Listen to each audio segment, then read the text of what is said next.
Alright, what is up, ladies and gentlemen, and welcome back to the channel once again. So today I'm actually going to be doing another impressions, and this is over a game that I've actually had an interesting history with. This is a game called Ironsight. Now, most of you are probably familiar with Ironsight. It's a pretty popular game over in the East, specifically in Asia. I believe it has a very large Asian audience. If you go over to Twitch, you'll see a lot of Asian audiences watching this game. Ironsight is being developed by Area Games, and it's a free-to-play game, and I'm going to be giving a little bit of my impressions on it. It's been out in open beta for quite some time. I found out about this game because I watch a lot of first-person shooter stuff, and this game obviously came up into my suggestions, and so I checked it out. And it's actually really good. When I played it for the first time, I was actually surprised at how good it was. You are watching my gameplay, and you can tell it's been a while since I've played this game. I haven't really played it a lot, but of what I have played, I have to say that it's probably one of the most enjoyable first-person shooters out there. And all in all, it is probably the best free-to-play shooter out there, aside from something like CSGO or whatever else you might. I'm not really huge into the free-to-play shooter market. I mean, there's stuff like Apex Legends and all that other stuff, but this game, just from its own standpoint, I think is probably the best free-to-play first-person shooter on the market currently. Now, just today when I'm recording this, obviously it's being released a day after, but it has come onto Steam.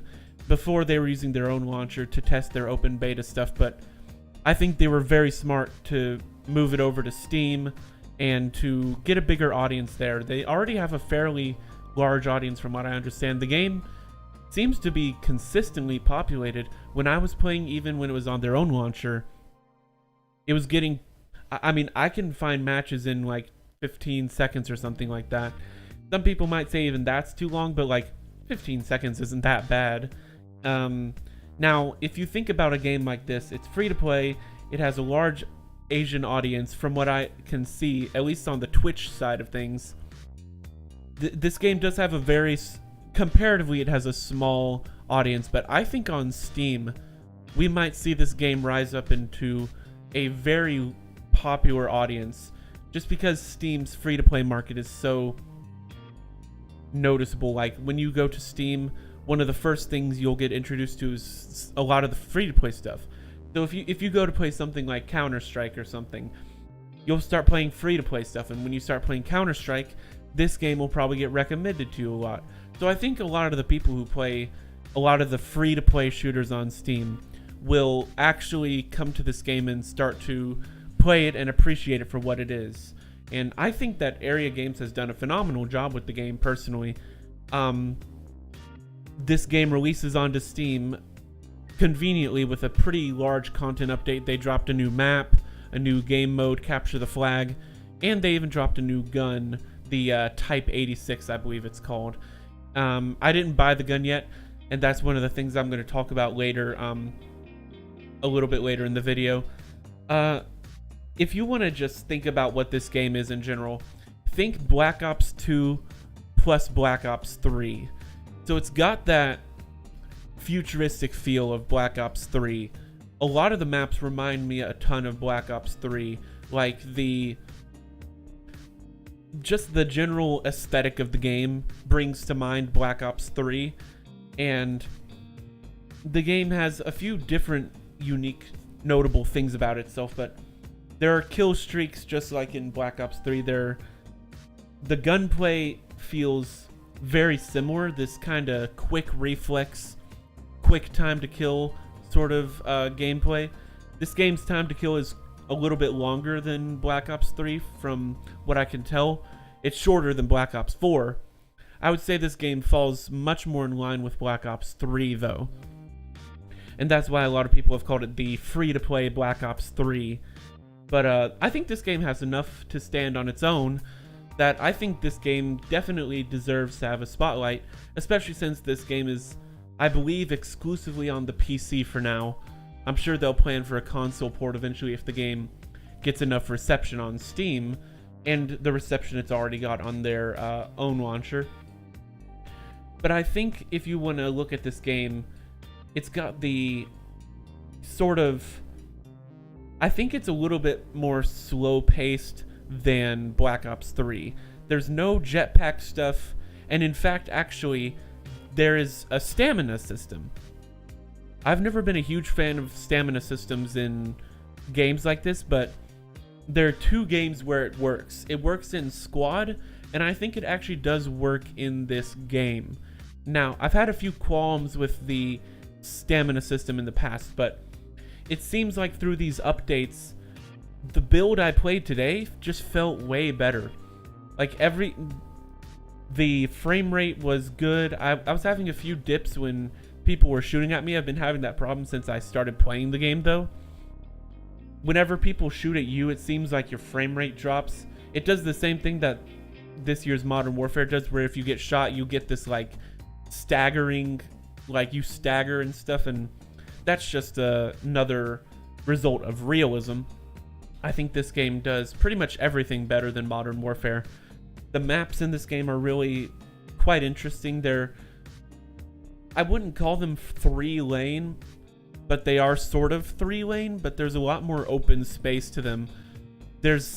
All the maps have this sort of centralized theme of this like one central location where a lot of the gunfights will take place. Yes, there are side locations, but from what I've seen, a lot of the maps have this mantra of like, oh, we're gonna include this centralized location where a lot of the bigger fights will take place, and that sort of design is actually pretty consistent throughout the game. So I think that's one of the things that sets this game apart, is that all the maps have this very sort of similar feel to them, where they all have this one, like I've said about 5 times in this one sentence, they have this very connected feel, like all of them are sort of part of the game's code. Like I think the designers have a really good idea in mind of like having the maps designed around this one central location, and everyone's kind of rotating around that location, and whenever you meet in that location, you're guaranteed to get into a big fight. So I don't know, I really enjoy Ironsight just because it's got the kill streaks and such, but I feel as though it's much better than this year's Modern Warfare. I think it's actually better than Black Ops 3 to a certain extent. There were things that were to be liked about Black Ops 3, but this game does offer, I think it's just a little bit more fun. I think the difference is the jetpack ridiculousness. This game does have the stamina, which is kind of an interesting system that adds a little bit of strategy to like when you should sprint versus when you shouldn't. It's just that little bit of depth to the combat that you can count on. Now, despite the fact that the game is called Ironsight, you can put sights on your guns. You don't have to use the iron sights on your guns, which is kind of funny. I think one of the things that could have made this game really interesting is if they didn't, if like all the guns only used iron sights. I thought that's what it was gonna be, but it's not. So I don't know. I think it's whatever, but like I feel like it would have been cool, that sort of concept of like only being able to use your iron sights, and like there are no sights in the game at all. But it seems as if they've kind of opted for the more Call of Duty approach to that sort of thing. With the stamina though, I think the stamina and the slightly more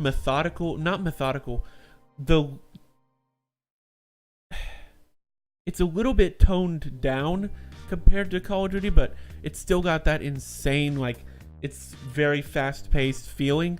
Not as fast-paced as Call of Duty, obviously, but it still feels very sort of twitch reflexes. But there are some game modes like Search and Destroy and the Frontline mode where it's sort of this more slow pace. You gotta watch objectives and stuff like that. I think most of the game modes are well done. I think the Capture the Flag mode, which just got added, could use a little bit of work. The new map is fine. It's just that some of the, I think the optimization on the new map is the worst. And obviously, they just released it, so I'm sure it'll get some reworking. But I had to change. That was the only time I had to change my graphical settings.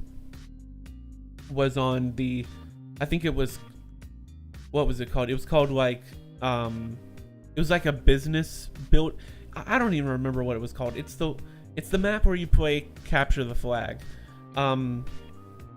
It's actually, it's a decent map, but I feel like it's probably the least inspired of all the maps.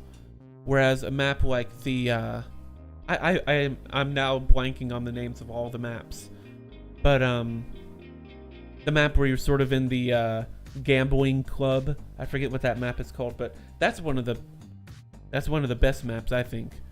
It's called Cloud 9, I think, is the map where the little centralized glass building and all the neon lit rooms and stuff like that. I enjoy that map. I think that's probably my personal favorite map, just because it has a lot of good sightlines. But yeah, I think overall, if you're looking for a sort of Black Ops 2 meets Black Ops 3 on PC, since those games are far from dead and have hackers on them, because Activision can't dare to update their games with at least some sort of hacker detection.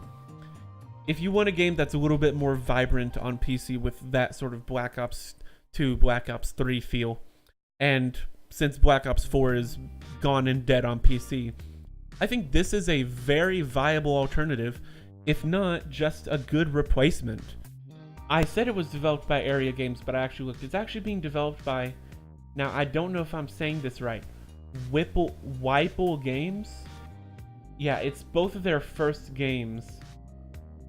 No, Area Games has actually done a couple of things. They did this game, it looks like a game called Soldier Front, which was also a free-to-play first-person shooter back in 2013. It doesn't look like they've done all too much. I mean, I can tell the inspiration from Soldier Front 2 into Ironsight. Yeah, they've done, so Area has actually published a couple of things. This is Whipple Games, Whipple Games, Whipple Games. I don't know how it's pronounced, but I think it's a good game. I think, like I said, there are people who will love this game, and I don't love it, but I think it's pretty good. I could see myself playing it much more often now that it's on Steam. I'm glad they brought it onto Steam, because I think this game deserves a little bit more attention than it was getting. So maybe I'll cover this game more in the future. Maybe I'll live stream it. Maybe I can bring some of the squad in and we can do some gameplays. We'll see. In terms of the rest of the content I have planned, this is kind of a post-scriptum sort of thing, so you can watch. But basically what I'm thinking is, well, all of next week is essentially going to be the end of year stuff. So what I'm planning on doing is on probably Thursday and Friday, I will be releasing the best albums of 2019, best albums and songs of 2019, and then probably on that Friday I'll be releasing the best movies of 2019, so that all this stuff can be out. And then on the 30th,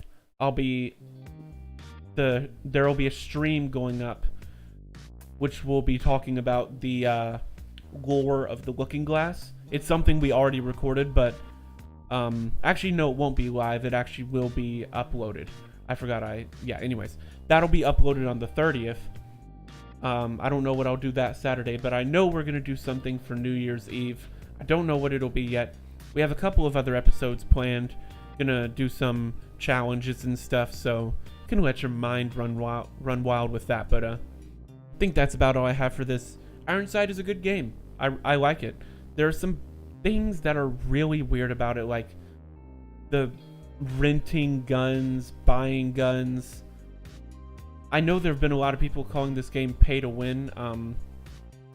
I wouldn't go that far, but it is very strange that like you can rent a gun. I guess it's like if you want to try it, but renting guns has always been really weird to me. And like the guns, you buy the guns with the currency, and if I'm not mistaken, I believe that's the only way you can buy the guns. Now, if I'm not mistaken, I believe that is the only way you can buy the guns. Yes. You can buy certain guns, but you can't even, because you can only, there are certain guns that you have to buy before you can buy other things. And there's certain, like pretty much everything seems to be decently cosmetic based. I don't know, there's a lot of, I'm not going to get into all that, but I think it is very strange, the whole renting a gun system, buying guns instead of, I mean, you can do it through unlockable stuff, but like there is some weird stuff about it, but I won't get into that. I think that the game is pretty good overall, and I think it merits a spot on free-to-play on Steam, and I think it's probably one of the better ones that hopefully won't get lost in the wishy-wash of garbage. Anyways, thank you all for watching. It has been an absolute pleasure, and I will see you all in the next one. Peace out.